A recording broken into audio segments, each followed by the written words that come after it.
Hello guys and welcome back to my channel. This video is going to be rating the transfer window part 2, basically an overall just a follow up for part 1. If you haven't seen part 1 yet, there will be a link to it in the description box below, so go check it out before we check this one out. But yeah, if you do enjoy this video, give it a thumbs up, subscribe if you haven't already, and comment down below your ratings for the whole entire transfer window as well. And without further ado, we're just going to get straight into this video. So to start with, I'm just going to discuss the players that have gone out, the ones that I haven't discussed for part 1. So there was Musa Sissoko, who went to Watford for like 3 million. Cameron Carter-Vickers has gone to Celtic on loan as well. I was kind of hoping that maybe he'll get like a permanent transfer, but that hasn't seemed to happen yet, so that's interesting. And Serge Aurier, who mutually agreed with Tottenham to terminate his contract. So I definitely feel like we've got quite a few deadwood players out. So those are just the current ones that I didn't mention, that didn't happen until like recently. We definitely got a lot of players off our books.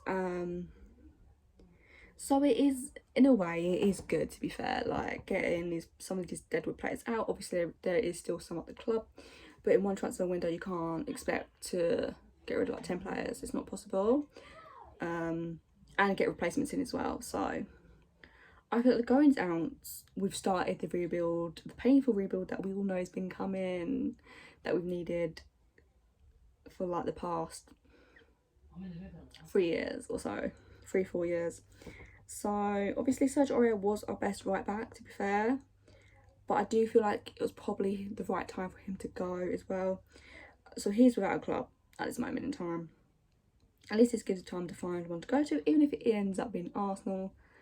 It is what it is. Mr. Sissoko going to Watford, him going right time as well. I feel like he has been here with a while. There was that good period we had with him, with that Champions League run as well. So I feel like him going was the right time, obviously. And everyone else, like Lamela, Danny Rose, Toby, I wanted to keep Toby. If you saw my keep or sell video, if you haven't seen that, I'll put another link to that video in the description box below if you want to go check that out. Now there are the players we signed. There's Emerson Royale, who is a right back from Barcelona. I'm happy about this one. To be honest, I'm shocked that we actually got it over the line, to be fair.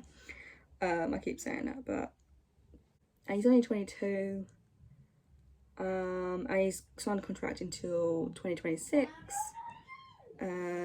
Just a bit about him, let's have a look. So he didn't appear that he was at Barcelona too long, so it is kind of surprising how it's happened for him to come to Tottenham. I'm happy about his signing. I'm excited to see him play. Like, I feel like him and Tanganga are fighting it out to be number 1. At the moment, Tanganga is number 1 for his performances. Doherty, he just hasn't been doing it. When he's played, he hasn't, been that good. So I feel like with Emerson and Tanganga,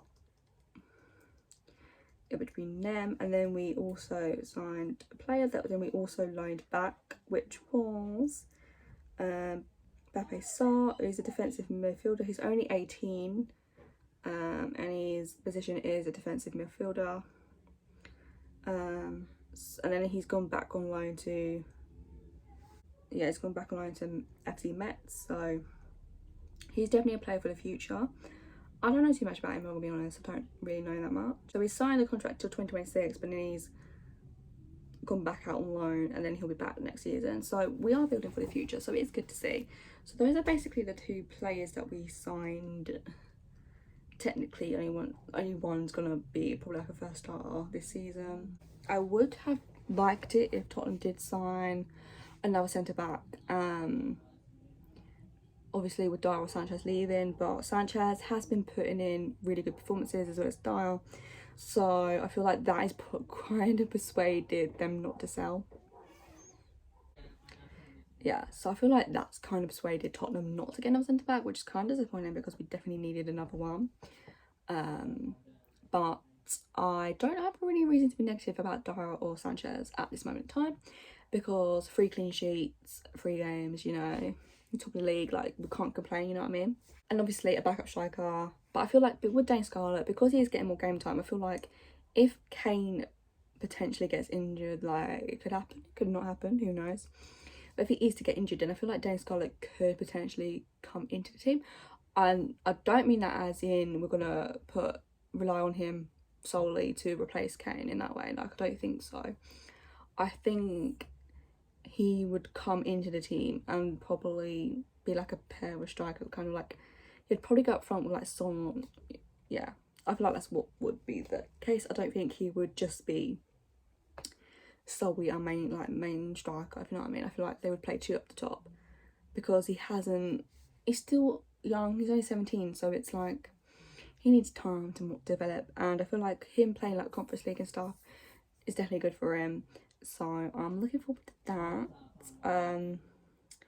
So those are two of the players that I'd like to sign. And maybe more a creative player and another midfielder, then it would have been like a perfect transfer window. But at this moment in time, I'm probably gonna give it a 7. I'd give this transfer window a 7 at this moment in time. Obviously, I might do an update later on in the season, or maybe at the end of the season. Depends when you want one. If you want one at the end of the season coming out, and if you want one at like the middle of the season and just see where we are and stuff, then comment out down below as well. But yeah, so at this moment in time, I'll give it a 7. Let me know your ratings down below. I feel like mine is probably a lot higher than what your guys' is going to be. I feel like I'm more optimistic and positive, which is kind of strange because I'm not normally like that. But yeah, we'll see. But there we have it, guys. There is my rating of the transfer window. If you did enjoy this video, give it a thumbs up. Subscribe if you are new and if you haven't already. And I will see you guys very, very soon with another brand new video.